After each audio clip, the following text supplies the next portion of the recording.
Bonjour, je souhaite vous sensibiliser sur l'importance d'analyser ses résultats. Quoi de plus simple, me direz-vous? Il suffit de regarder la performance de son portefeuille pour juger de la pertinence de ses décisions.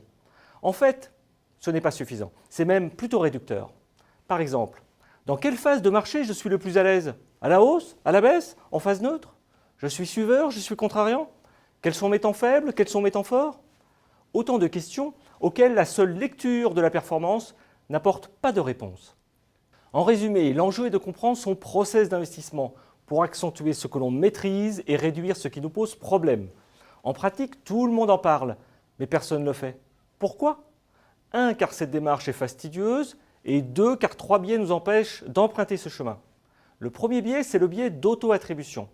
C'est celui où l'investisseur se dit « quand je gagne, c'est grâce à moi, et quand je perds, c'est la faute du marché ». Dans ce cas-là, il est difficile d'apprendre de ses erreurs, puisque l'investisseur ne considère pas être responsable de ses pertes. Le deuxième biais, c'est le biais rétrospectif.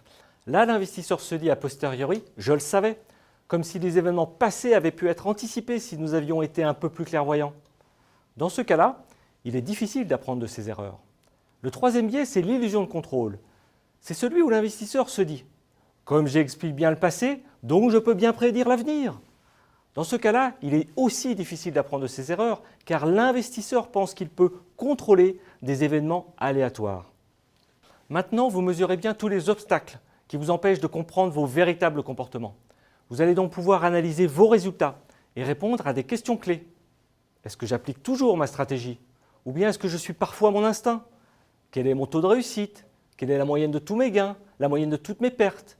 Est-ce que j'achète trop tôt ou trop tard? Est-ce que je vends trop tôt ou trop tard? Est-ce que je moyenne à la baisse ou à la hausse?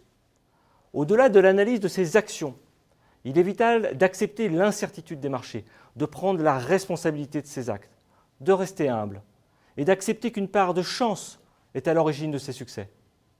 Une des façons d'y parvenir est de s'appuyer sur l'expérience d'un conseiller qui saura vous accompagner pour établir avec vous un diagnostic complet pour vous permettre d'améliorer votre stratégie d'investissement.